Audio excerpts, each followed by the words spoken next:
Um pouquinho sobre combustão.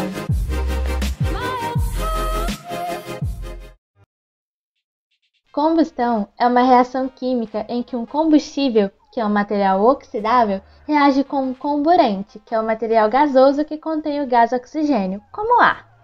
Essa reação sempre libera energia em forma de calor e por isso é chamada de exotérmica. Geralmente, outros produtos são liberados, principalmente quando o combustível é um composto orgânico, como o dióxido de carbono e a água.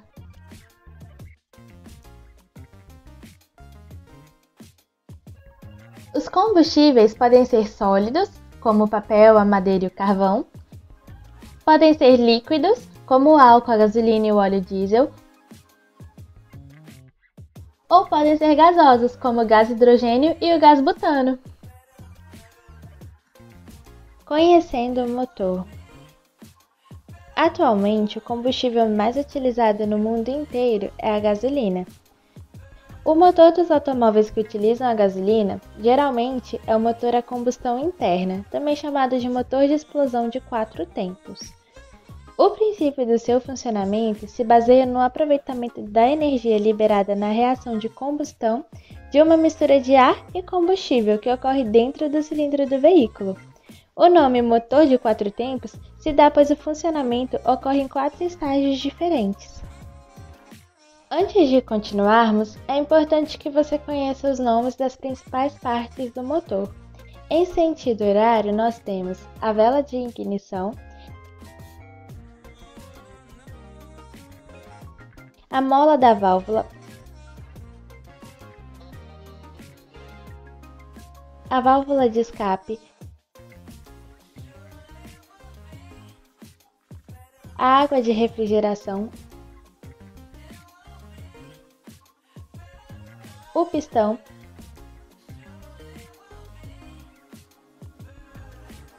o cárter,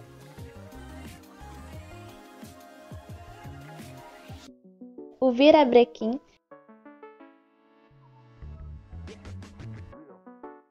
a biela,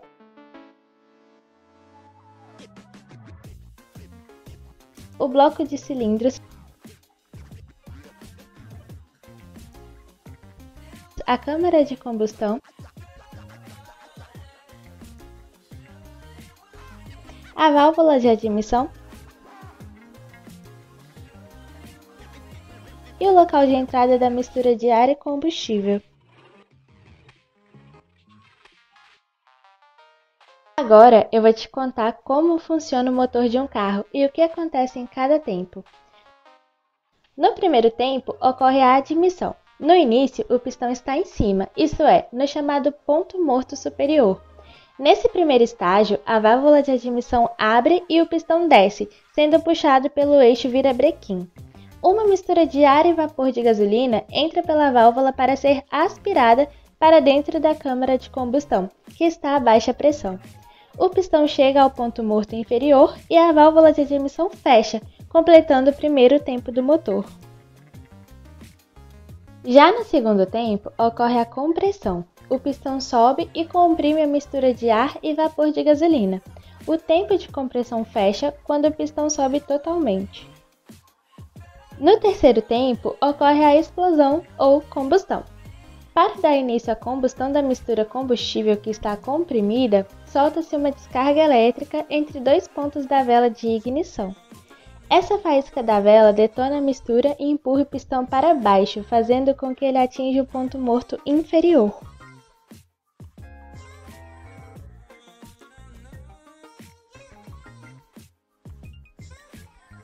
E então, temos o quarto e último tempo, que é quando ocorre o escape. A mistura de ar e combustível já foi queimada, mas ficarão alguns resíduos dessa combustão que precisam ser retirados de dentro do motor. Isso é feito quando o pistão sobe, a válvula de escape abre e os gases residuais são expulsos.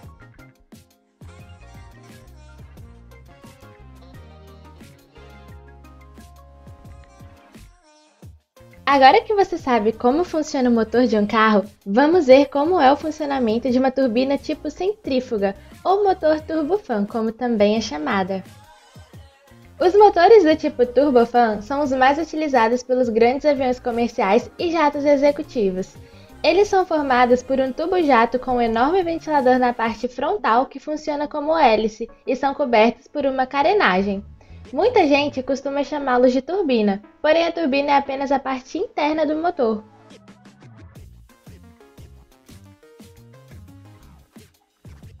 Agora eu vou contar rapidinho quais são as fases de funcionamento de um motor desse tipo. Na primeira fase, nós temos a admissão do ar. A eficiência do motor de um avião está diretamente ligada ao tamanho da sua parte frontal. Quanto maior o ventilador, mais ar ele será capaz de captar para gerar potência. Segundo a fabricante Rolls-Royce, os maiores motores produzidos pela empresa contam com um ventilador de até 3 metros de diâmetro, capaz de sugar até 1,2 toneladas de ar por segundo. É força o suficiente para sugar com tranquilidade uma pessoa que esteja perto da entrada de ar do motor. Porém, apenas uma pequena quantidade desse ar será direcionada ao chamado núcleo do motor, formado pelos compressores, câmara de combustão, turbina e bocal propulsor. A maior parte do ar, em torno de 80%, é direcionada por um fluxo bypass, um desvio, ao redor do núcleo diretamente para a saída traseira do motor. Esse fluxo de ar pode ser responsável por até 85% da potência de um motor a jato do tipo. O ar que passa dentro do núcleo do motor é o que faz funcionar a turbina, que por sua vez gira os compressores e o grande ventilador frontal. Na hora de dar a partida, é utilizado um motor de arranque pneumático que aproveita o ar da APU, Unidade de Potência Auxiliar, na sigla em inglês, ou de uma fonte externa. Na segunda fase, nós temos a compressão. O ar direcionado ao núcleo do motor passa primeiro pelos compressores de baixa pressão e, na sequência, pelos compressores de alta pressão. Eles são formados por diversas paletas giratórias que aumentam a pressão do ar conforme ela se desloca por elas. A função principal dos compressores é deixar o ar mais condensado antes de ser direcionado para a câmara de combustão do motor.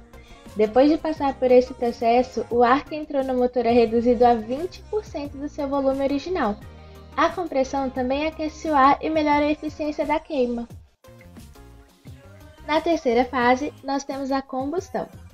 Ao chegar à câmara de combustão, o ar é misturado com o combustível, querosene da aviação, e queimado.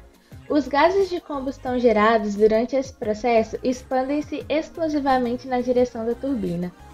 A temperatura nessa parte do motor pode chegar a cerca de 2.000 graus Celsius. Apenas cerca de 25% do ar que passou pelos compressores é utilizado efetivamente na queima dentro da câmara de combustão. O restante é usado para o seu resfriamento. Os materiais utilizados, como revestimentos cerâmicos isolantes, também ajudam o equipamento a suportar as altas temperaturas. Os gases que saem da câmara de combustão são direcionados às turbinas de alta pressão e depois às turbinas de baixa pressão. As turbinas têm a finalidade de extrair energia cinética dos gases em expansão que escoam da câmara de combustão e transformá-la em energia mecânica, conseguindo potência para acionar o compressor, os acessórios ou o fan, que é o ventilador. Depois que passa pela turbina, o ar se expande novamente, esfria e sai pelo bocal propulsor, gerando um impulso adicional para o deslocamento do avião. Nesse momento, esse ar é misturado com grande massa de ar frio que passou em torno do núcleo do motor. É essa combinação que torna os motores do tipo turbofan mais silenciosos e econômicos do que os motores chamados de jato puro, normalmente utilizados por caças militares.